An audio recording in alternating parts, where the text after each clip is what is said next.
próximos dias será levado a público um relatório com o balanço do trabalho da CPMI, que investiga a violência contra a mulher no Brasil. A deputada Marina Santana, do PT goiano, está aqui para falar dos trabalhos da comissão, dos dados coletados e oferecer suas opiniões sobre o tema. O Palavra Aberta é transmitido também pela Rádio Câmara FM. Eu falei da comissão, da CPMI, no presente. Ela já encerrou os trabalhos? Não, ela ainda está concluindo os trabalhos. Ela terminou o trabalho de campo. Ela foi praticamente em todo o país, por amostragem, verificou quais são os lugares com maior incidência de violência pelas pesquisas oficiais e, a partir daí, organizou seu programa de trabalho. Então, de fato, 18 estados brasileiros foram visitados pela CPMI, inclusive o Distrito Federal. Agora, a gente fica... Eu estava olhando rapidamente, deputada, alguns números sobre violência feminina, sobre morte, eu acho que assassinato de mulheres, por 100 mil. E se eu não estou errado, só me corrija se estiver errado, o estado que tem o triste recorte é o estado de Espírito Santo. E é curioso, quer dizer, vem Espírito Santo, depois parece que vem Alagoas. Quer dizer, não existe aquela velha explicação, porque no Nordeste, ou porque no Sudeste, ou no Sul, quer dizer, mistura tudo, né?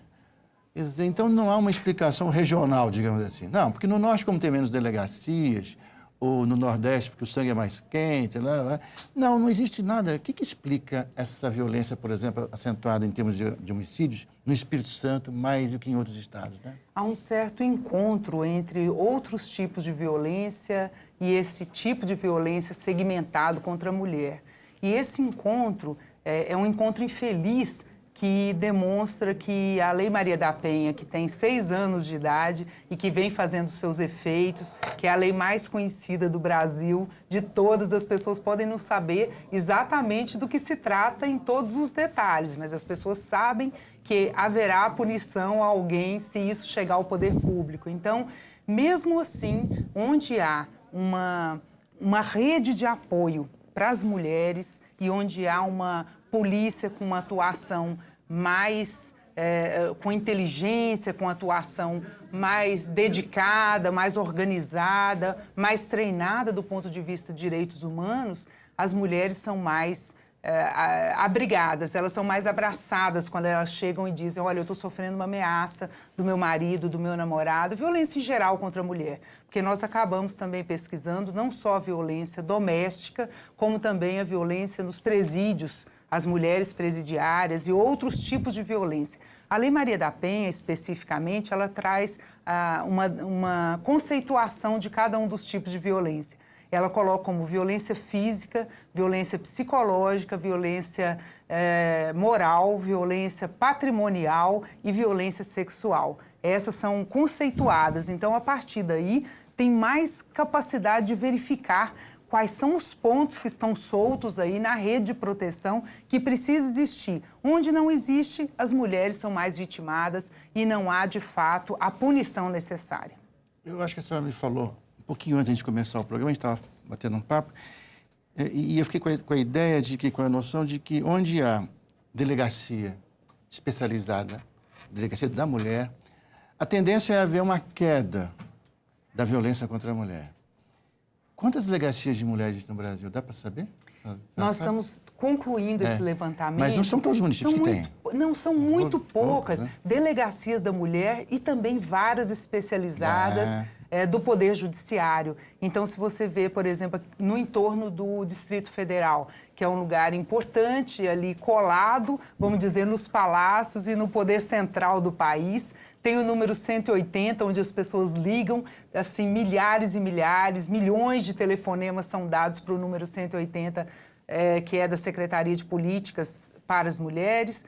No entanto, no entorno do Distrito Federal, nós temos apenas 2 delegacias da mulher, em todo o entorno, que pega, inclusive, uma parte do Nordeste goiano. No caso do Distrito Federal, tem uma excelente delegacia da mulher. Nós ficamos até impressionadas diante de outras que nós fomos aí pelo Brasil. E essa delegacia da mulher, ela já recebeu o prêmio internacional. Um resultado objetivo, a baixa do número de mulheres assassinadas, porque elas têm como ir em momentos anteriores à violência final, a violência mais grave, vamos dizer assim, que é de 1,7 mulheres para cada 100 mil mulheres que existem no Distrito Federal, 1,7 Quer dizer que de dá assassinato. para...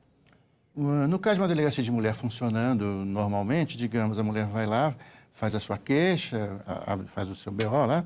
Quer dizer, eu acho que a experiência leva a policial, a equipe dessa delegacia, a perceber já de imediato o grau, né, a ameaça, o grau de ameaça que essa mulher está sofrendo. Exatamente. Se for numa delegacia comum, muitas vezes o delegado não está acostumado a esse tipo de temática, essa questão, e talvez a tendência dele seja minimizar a ameaça que ela está sofrendo. Não há isso? dúvida. Assim, né? Fora a subnotificação. Subnotificação, Porque muitas claro. vezes a pessoa chega e fala, olha, eu estou sofrendo ameaça, e aquilo ali pode não aparecer como uma ameaça dentro dos marcos da Lei Maria da Penha ou mesmo da legislação penal. Então, nós temos, de fato, a necessidade de ter treinamento dos profissionais. Numa delegacia da mulher bem organizada, tem psicólogos, assistentes sociais, as crianças chegam, às vezes, com a mãe, elas acabam não ouvindo o que a mãe está dizendo, porque, às vezes, ela está espancada, está sangrando, ou está ali no corpo mesmo dela a prova de uma violência sexual muito séria que ela tenha vivido.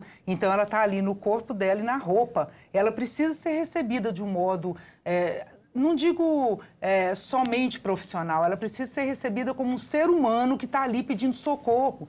E as crianças, então, têm um lugar, uma bibliotecazinha, um lugarzinho ali de brinquedo, com um monitor que vai ali acompanhando. Então, veja que é um complexo de coisas. A mulher não pode percorrer, como acontece em boa parte do nosso país, ainda, infelizmente. A mulher não pode estar ali, acabou de sofrer uma violência sexual, ou acabou de sofrer cortes no corpo, ou ela foi esmurrada, foi espancada, como acontece a cada 25 segundos no nosso país, de acordo com os estudos da Fundação Perseu Abramo, que 43% das mulheres dizem ter sofrido já algum tipo de violência em suas vidas. Então, essa mulher que sofreu uma violência como essa, física, ou foi desmoralizada, ela não tem nem forças, às vezes, para reagir, ela precisa encontrar profissionais, de fato, que estejam ajustados a essa necessidade. E o Poder Judiciário precisa responder rapidamente, porque se a delegada ou o delegado avisa o juiz que aquela mulher está sofrendo de fato uma violência séria, que ela pode acabar morrendo ou acabar sofrendo mais violência física, seja como for, violência sexual, o juiz tem a obrigação, de acordo com a lei, e em 48 horas oferecer uma medida protetiva. Nem todo juiz faz isso. Queria te perguntar, tirar uma dúvida minha, me diga, aquela velha e famosa frase, em briga de marido e mulher, ninguém mete a colher. Mas, digamos assim, pensando nessa frase, todo mundo já usou essa frase, se eu percebo que na minha vizinha acontece um tipo de ele vai lá e bate na mulher, a mulher sofre, eu como vizinho, eu posso telefonar? Você pode telefonar, tem o número 180... Isso eu queria saber, quer dizer, não é uma invasão, assim, digamos, na intimidade do outro casal, não. De forma alguma. Até, como a gente costuma falar, em briga de marido e mulher, não se mete a colher, chama-se a polícia. Então, imediatamente, o vizinho ou a vizinha e o Supremo Tribunal Federal acaba de tomar uma decisão confirmando tudo o que nós dizíamos acerca da validação das intenções do que é colocado no texto da Lei Maria da Penha. Então, se alguém quiser ligar no 180, que é um número do governo federal, para esse tipo de denúncia, pode fazer. Se quiser a delegacia e fazer a denúncia, pode fazer. Se quiser o Ministério Público, porque, em geral, além da mulher estar sofrendo violência, os seus filhos também estão. Claro. Então, pode ir ao Ministério Público também, tem que pedir socorro. Tem gente que fala, mas por que essa mulher aceita apanhar?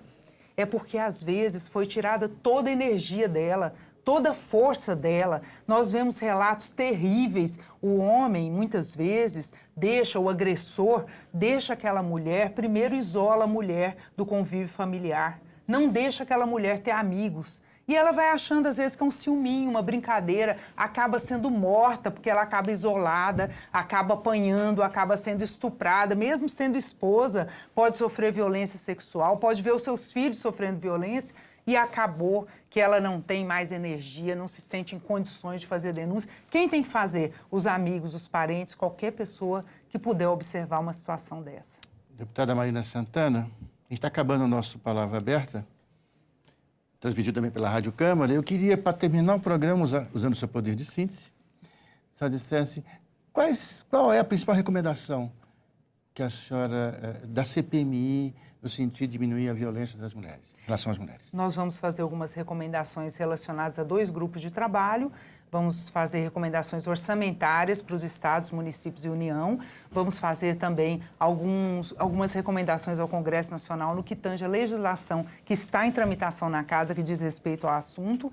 E vamos também fazer recomendações aos governos todos para que cumpram a sua parte que a lei manda. Quer dizer, monte as redes de apoio, porque sem isso as mulheres continuarão sendo vítimas de violência e continuarão tendo que recorrer, às vezes,